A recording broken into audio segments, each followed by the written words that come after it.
Hey y'all, it's Krypton Critics. I'm here to review the 1947 film Narcissus, directed by Michael Powell, Emmerich Pressburger, starring Deborah Kerr, Kathleen Byron, David Ferrara, Sabu Dastikir. I'm sorry if I say these names wrong. Judith First, Flora Robson, May Hallett, and Gene Simmons, and not Kiss, not that band Gene Simmons. This Gene Simmons starts with a J and it's a chick.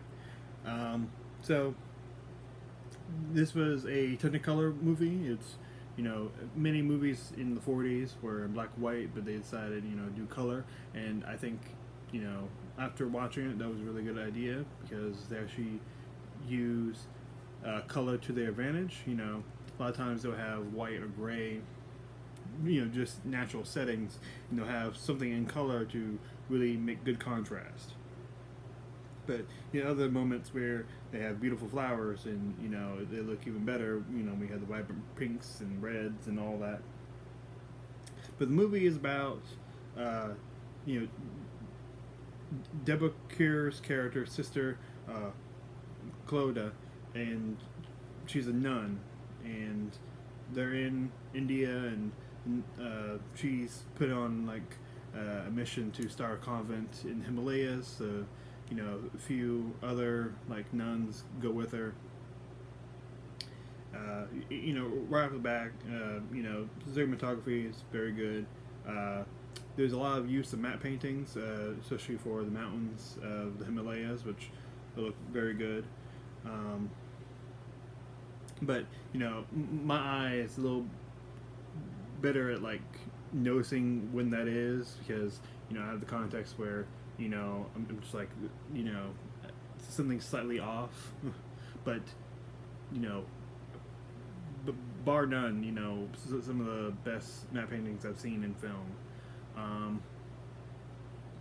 And music always has the best cues, and especially when things get like a little more dramatic. There are some sounds that I just love the way it's how it hits the ear. But basically, all these women, they go to the Himalayas and they start their own convent, and they meet with an old general. This was okay. So there's at least two characters that are Indian that are played by white actors, which I've seen different races play different characters of different races, all in pretty much many forms. But that being said, sensitivities, especially in the 40s, only cared so much about what the fuck other races might think about depiction. The old general was the only one that I felt was like too much. Either I thought it was like off, trying to play like a caricature of like Indian man, or I just wasn't a fan of like the acting, and like he had like very tight face, and he had like eye that was perpetually like put down, and it didn't gel well. But to be honest, he's barely in the movie, and they move on from him. One of the side characters I really enjoyed was Angu Aya. She's just like this crazy, like chick, like almost like she's like a hag woman, and she like very bitter towards people, and she'll, if she thinks that you did something wrong, she'll start whooping your ass, and she keeps like all these birds in like these giant cages and shit. But every time I saw her on screen, I'm just like, this lady is fucking crazy. But she is nowhere near the craziest character in this movie. The actress Gene Simmons, not from Kiss, plays, I was mentioning, white actors playing, a race that's not theirs. She plays a character named Kanchi, who's like this teenage girl who doesn't have any lines in the movie. I'm not sure if her character is intended to be mute, or she just doesn't like talking. But like she dances a bit, we're told that she's like does bad things, and she steals something from the nuns at the convent that they build, and they build this covenant, on grounds that was like like a very poppin' brothel in the Himalaya. So you got some strong irony, considering that, and there's a lot of you know religious overtones and undertones throughout this movie. Especially dealing with just like nuns. Just you know, it makes sense to have that. But her character really doesn't do much. I find it hard to really judge whether or not this was a good performance or not, because I didn't feel like I was given enough to really examine. Like she like looks at people and she dances a bit. I didn't think the dancing was necessary. I mean, she somewhat had rhythm. No disrespect to the actress and all that, but it just didn't really grab me. Movie is not that long; it's only like an hour and 40 minutes. We learn more about the old general, and he has a son who's his young general, played by Sabu Dasakir. I thought his role was pretty decent, but he's not very remarkable in any way as a person. The character that I downright really really did enjoy and was in the main cast was Mr. Dean, played by David Ferrara. He comes off as someone that's pretty carefree. Later, we learn that he's like, for some reason, he doesn't want anything to do with like romance or love. He's like a dude probably in his late 30s. Very handsome, has waft hair, tall, hairy ass chest. So in the movie, he's like the object of sexual desire. Especially for the antagonist of the movie, Sister Ruth. They do a little bit with Sister Clodagh. Like she's told by Sister Ruth that you don't want him to leave. He's like the handyman. He like comes over from like his pad. And he walks like a bridge to get to their side of the mountain. He'll fix shit. A lot of times you have like short shorts on, and one scene he doesn't have any thing covering his chest. So Sister Ruth is like, oh. The whole time, like when she like had freak out and said that she was gonna leave, not be a nun. Like initially, I laughed because I just thought like her craziness was just like too like entertaining. And then when she was like practically drooling over this guy, I was laughing my ass off. But I learned that this movie wasn't really intended to be like a dramatic comedy. Like parts of it I thought were not like busting gut type of laughter, but I thought it was just like a mild one. But then I found out this movie is like actually becomes a bit of a horror movie in the third act. So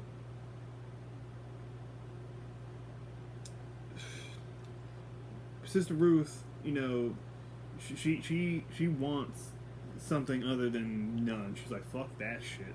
And a few times in the movie they suggest like something about the area they're living in, or maybe just the grounds that they're on, or something like that. And they frequently mention like how cold it is up there and all the wind, and matter of fact, to like drive home like the idea of like cold and like loss. They keep going back to Sister Clodagh's life before she was a nun. Like she was with this guy, and she wanted to get married to him, and star-crossed lovers. And then he went off to America with his uncle, and she never saw him again. So she was like, well, I guess being one man's not gonna work. I guess. Hey Jesus, you need someone? Oh, okay. I can get a few other 100 women, and we can all connect. With a unifying message and all that. Um, but back to Mr. Dean, the movie kind of suggests that maybe he's, you know, like either he's irreligious or maybe agnostic because he doesn't care anything about God or faith. And he's one of like European white descendant characters. It's not like he's a typical Indian of this time that would follow most likely Hinduism. But Hinduism is partially in this movie because we have the young general's uncle, who now becomes a holy man, doesn't want to do anything with war, and just sits in the same place in a tree, just meditating and all that. Probably, I think the weakest part of this movie is Conchi's relationship with the young general. Like, she's being beaten because the old hag lady, Ingu, says that she stole something. Then she stops being beaten. The young general comes in and he decides not to beat her, and then like takes off one of his many pieces of jewelry and puts it around her neck. Because this nigga is like decked out and has all the silks and the fabulous colorful turbans. He's dapper as all can be, and even it has like a little handkerchief handkerchief that is scented with black Narcissus, and that's how we have the connection of the title of the movie. But like he goes away with her, and we don't see like those characters for like 30, maybe 40 minutes, and I'm just like, are we ever gonna go back to them? Are we ever gonna find out what that was all about? Like, did they imply that they were trying to like get married or like start a relationship, or like that he was gonna make her into a slave? We don't fucking know. I know that this movie is based off a book, and a lot of the lines from this movie are straight out of the book, and they probably didn't want to steer too much away from it. But at the same time, I felt like that was a plot that could have been shown more. But by far, and there's like this one kid named Joseph that would teach English to Indian kids that they were taking care of, and he was like an Indian kid himself, but he could speak both languages. And another like thing that keeps popping up is like illnesses, because this area before the nuns came out had like no modern medicine, and the water wasn't very clean, and so the food wasn't the cleanest either. And like one kid, one infant, or like a little like virgin infant to toddler just dies. I'm like, oh shit. But after we've seen Sister Ruth like pine over, long, tall, and handsome, and like end up with blood on her and acting very creepy, then she's like, I'm gonna just leave. Sister Claudia shows up in front of her, like her little room, and says, what's going on? She knocks on the door, and like when she comes through, Sister Ruth is not in her nun outfit at all. She's wearing like a red dress, and she has her hair out, which has the color symbolism. Someone that's tempted by pleasure and sexuality or sin is wearing red, and the person that is like holy and is pure is wearing white. Very good color symbolism they got going there. Then the way that Kathleen Bryan plays Sister Ruth, where she can go from like contempt to like kind of peaceful and very beautiful and just fucking creepy with disturbing ass smiles is like kind of astonishing, like how she can switch and like combine all of those three things, and her like bags under her eyes start turning more red and she becomes looks more pale, and her every time I was watching this movie I would see like some of their like little weird smiles in the nun outfits. I would keep thinking about Pee Wee Herman when he wore the nun outfit when he was trying to pretend to be a nun in a movie for Pee Wee's Big Adventure. But yeah, she leaves and they try to find her, and she bumps into a main man, Mr. Dean. He's like, "Bitch, I ain't trying to get with you." And she's like, "Oh, how could you do this with me? I loved you." And like she gets knocked out, and her, the visual that they put of her getting knocked out, where it just smack and the camera goes with her and it goes red. One of the most effective showings I've seen of someone getting knocked out in film, and I was like, "Oh, that's very cool," and it surprised me. The screen just started turning red. At first, I thought she was just getting so angry. I thought they were doing that Kill Bill shit. I thought it was that shit.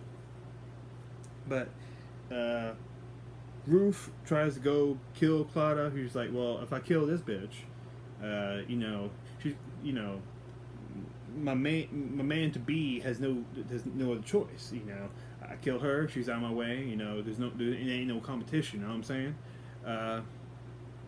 So she like goes back to the mountainside where the old covenant is, and like pretty much all the kids have left because like they're running low on food, and morality, and sisters are planning to leave and go back to where they originally trekked from.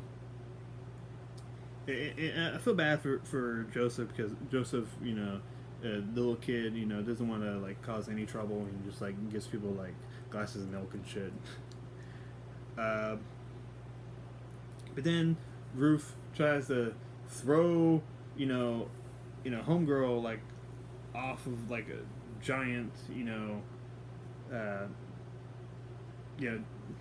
giant cliff where the main bell is, and she almost falls off, and then she like picks herself up, and then crazy bitch falls off and she dies, which was definitely a great scene. Then we see afterwards that Mr. Dean's told to watch over the grave, and there's peace back in the mountains, and everything's working fine. Kids going to school, learning about Jesus, and they're learning about English and all that shit. Then Clara leaves and like briefly touches the hand of Mr. Dean. She just walks away, and he just watches her in the rain. So some parts I wish they would have elaborated more on, but all the same, that ending I freaking love. And some of the setup in the beginning, I'm like, okay, that's pretty interesting, but some parts are like just amazing, just in film in general. But some other parts, I'm just like, that could have been worked on a little more. So overall, I'm not blowing smoke at anyone's ass or anything like that. I say it's B+. You're just like, you could be saying like, Eric, if you just give everything an A-, B+, A-, B+, I don't care. It's probably, I enjoyed it. That's how much I enjoyed it. If you think it's the greatest movie ever, I'm not gonna shit on your parade. What the fuck am I gonna do? It's all opinions, man. It's part of Critics. I love you.